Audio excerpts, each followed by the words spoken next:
guys. So I have been very excited to film this video for a very long time. Today we are going to talk about the Stork OTC. So we are going to be doing a Q&A here. I am not including the names of anyone who asked me these questions because they asked them privately. And whether or not they gave me permission, I am just not going to post their name. I don't want to embarrass anybody for any question they might have. Every single question is valid. So let's get right into it. Number one, what is this thing? Okay. The Stork OTC is a conception device. It is a cervical cap that holds sperm up near the cervix. Well, let me grab one. Okay, this is what the box looks like. You can find these at CVS, Rite Aid. I'll post a link below where you can find them to purchase. And of course, you can also buy them from the Stork website. So inside, there's some paperwork that tells you how to work it, but this is the actual device. Okay.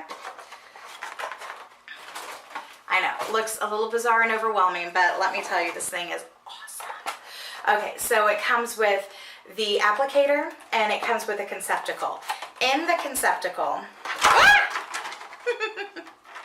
I'm so graceful. In the conceptacle, there is a condom and a cervical cap. It is all one piece right now. And what you can do is you can either use this with your significant other, put it on like a regular condom, pinch the tip so there's a place for the semen to go, and you roll up the condom. And when you are done, you pop the cervical cap out of the condom, and then this is the part that goes in that device over there. So you can either choose to use it with the condom and have sex with your husband or significant other and have them ejaculate into this, take it out just like I showed you, or you can take out the cap altogether and just use the cervical cap to collect a sample. This is good if you are a woman trying to inseminate on your own with a sperm sample, or a lesbian couple who is trying to get pregnant as well with a sperm sample. Much easier just to deal with this than with this. And even as a married couple, a heterosexual married couple, we generally will use this and he will just ejaculate into this instead of using this. This can be a bit cumbersome, but it's really awesome. We actually did it this way last night. We're creatures of habit, and we typically just have him ejaculate into this, but we decided to give this another try, and it worked perfectly last night. So, or yesterday afternoon. It doesn't matter. You don't care what time of day I had sex. So, but that's what the conceptacle looks like. Let me go ahead and put this away. All right, so what you do is you put the ejaculate into the cervical cap, however you choose to do that. And then you take this bad boy, and I'm not going to engage it because it's a one-time use thing, and it's, you know, not cheap, and I'm not wasting it. But I will show you the gist of it.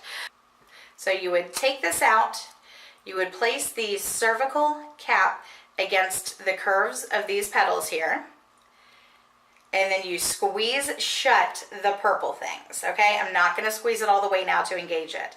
To get these to close, you do not want to squeeze it with your fingers. You will pull the plunger to get those to close. So you will put this inside you once it's all closed up and nice and small, and you will, pulling the plunger makes it all nice and small. You will put this inside you. You will release this button here, releases the plunger so it moves up inside your vagina up towards your cervix, and then this button will release these two petals here to leave the cup up inside you.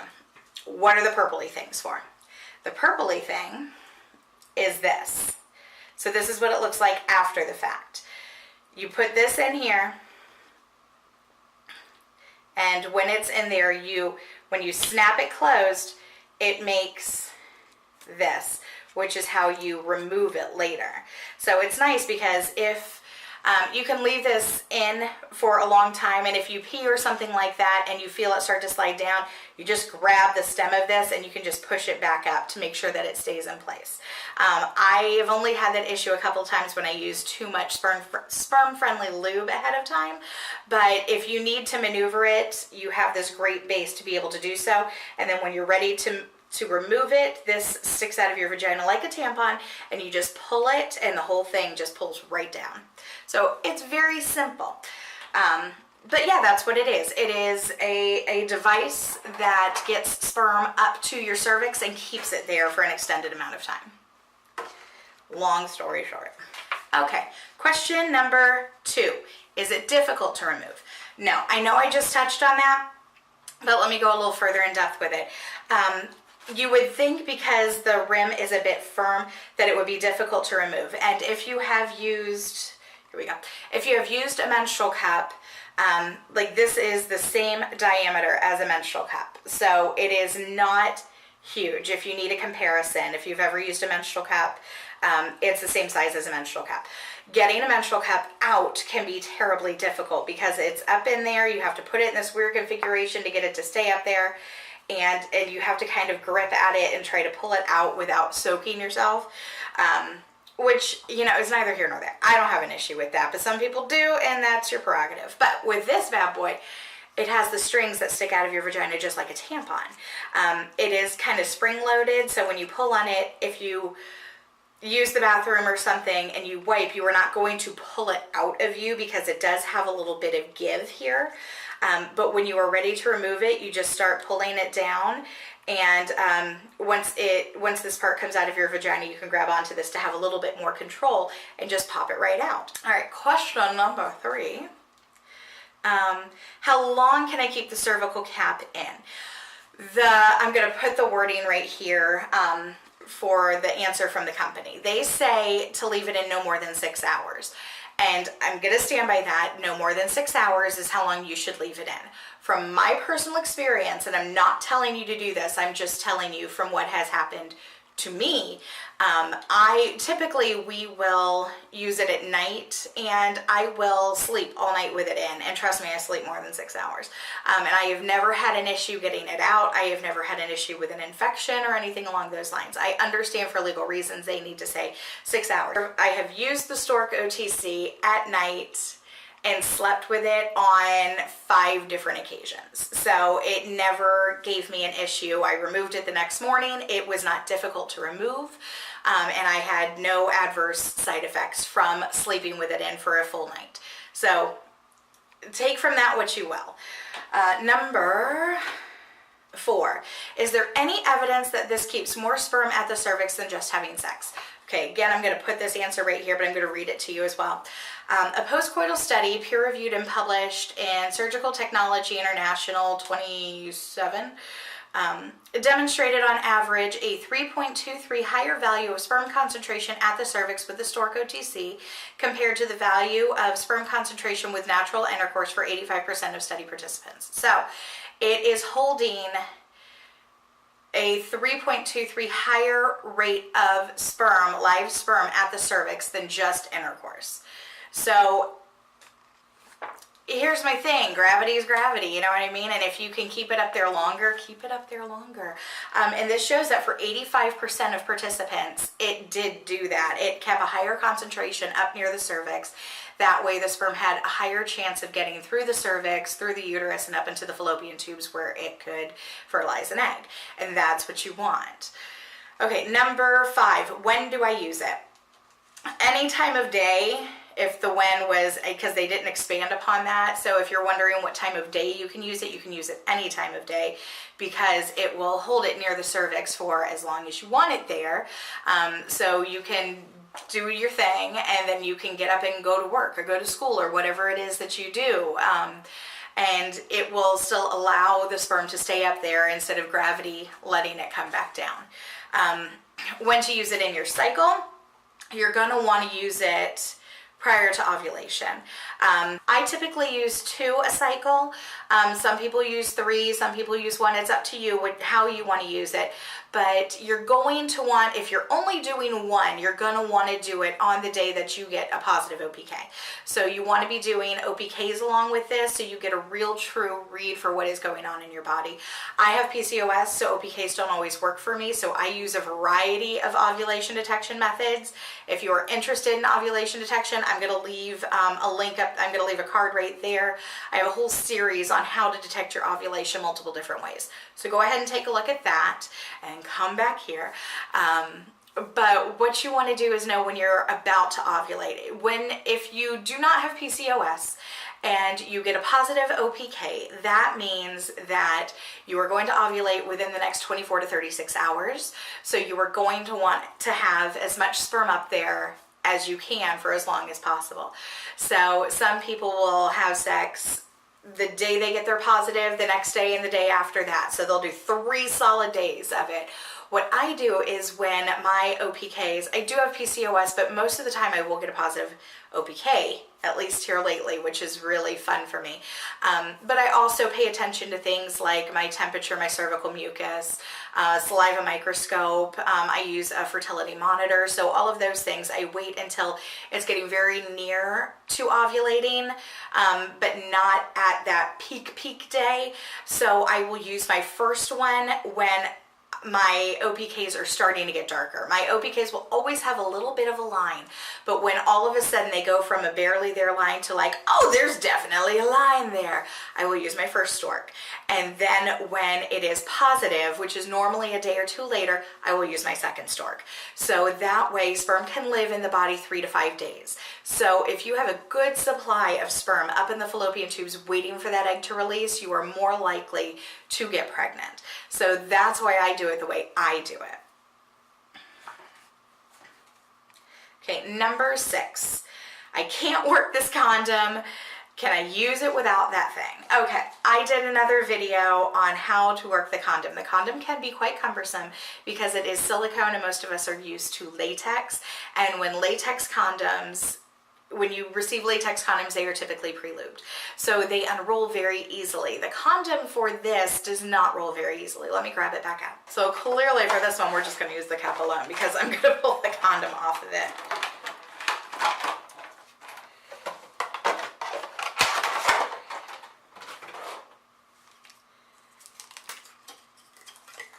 All right, so I'm gonna go ahead and pop the cervical cap out of here, and I'm going to put it back in here, and I'm going to save it for when we use it next time. I'm not going to reuse the condom because I'm going to be messing with it right now. And I just ovulated, so we're not going to use it until next cycle if this is not our cycle. Okay, so this is what the condom looks like. Do I have it right side out? Or do I have it inside out? I have it inside out. Okay, so this is what the condom looks like. The cervical cap would be right in here, okay? And when you try to unroll it, sometimes it sticks to itself. Do you see that right there?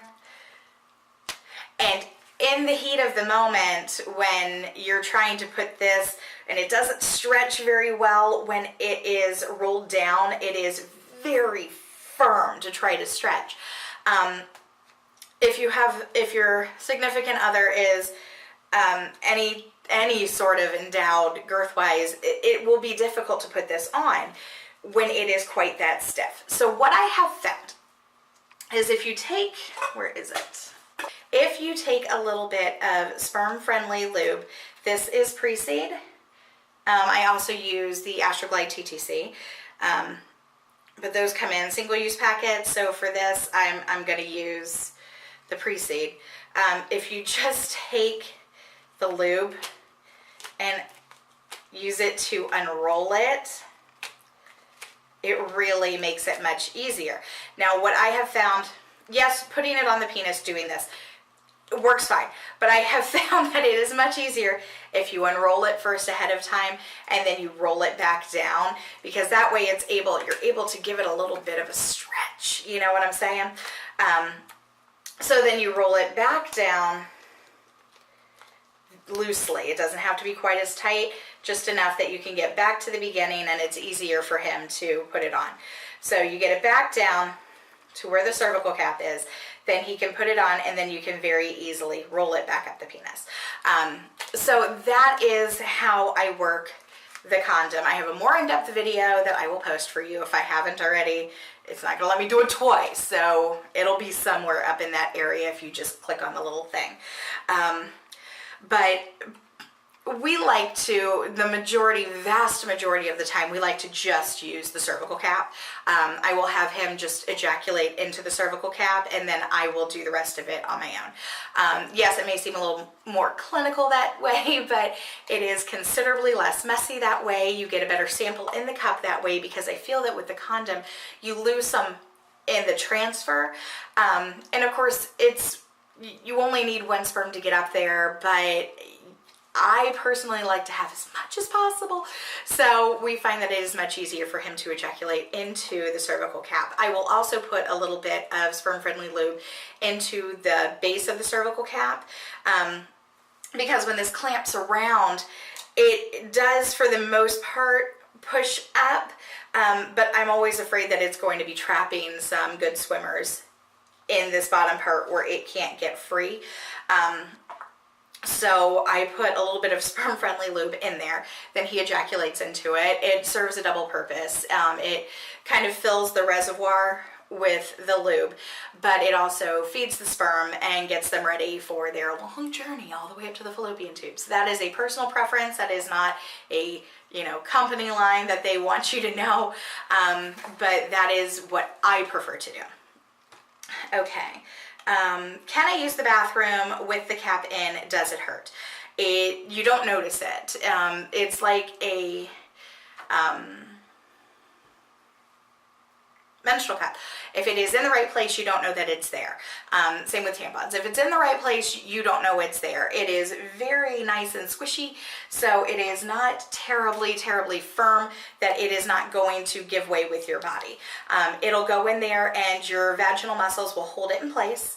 And as you need to do what you need to do, it'll continue to move. It's not very rigid, so it will stay in there nicely for you to use the restroom. If you're peeing, really, it's not an issue. If you have a bowel movement, it may move down because of the motion. Just like I said, grab the stem part and push it back up in there, so it's as deep as it can get, so it stays close to the cervix. I am allergic to latex. Is there any latex in this product? No latex. It is all silicone based. If you are allergic to latex, 100% you can use this product. And last but not least, can it be reused? Unfortunately, no. It is a one-time use thing. Once you click that 3 buttons on the handle of the applicator, it's done. And the reason for that is because the purple petals stay attached to this, and when you remove it, it comes with it, and this part is discarded. So there really is no way to load it back. I thought I brought a used one in here, but I didn't. There's really no way to load this back into the handle of the applicator. So it is a one-time use thing, and I understand that for the price, it may freak you out a little bit, but honestly, there is proven clinical records showing that this holds more sperm near your cervix than anything else. It is cheaper than IUI or IVF. So I think if you have been trying for a while, you're not getting the results you want, you're not sure why, it is a considerably cheaper way to try something that will really hold the sperm up there as long as possible, give it a really good fighting chance to get into your uterus and into the fallopian tubes and fertilize that egg, and it's way cheaper than fertility treatments or going to see a reproductive endocrinologist. So I really love it. I like it considerably better than other things. I have tried in the past to use a menstrual cup, but look at the depth difference here. It sits way down in the bottom here, and it does not stay up near your cervix like this does. This is right there. And when you release it, when you release the plunger and hit that last button to release it, what it does is it takes the pressure off of this, so it goes pop, and it pops semen right up to your cervix. So really it just showers your cervix in active live sperm. And this cannot do that. And then with this, I have to fold it in weird directions to get it in there, and there is a very good chance of losing the sample on its way in. And then again, look at how far away the sperm would sit. So I really like the Stork personally. I'm not paid to say this.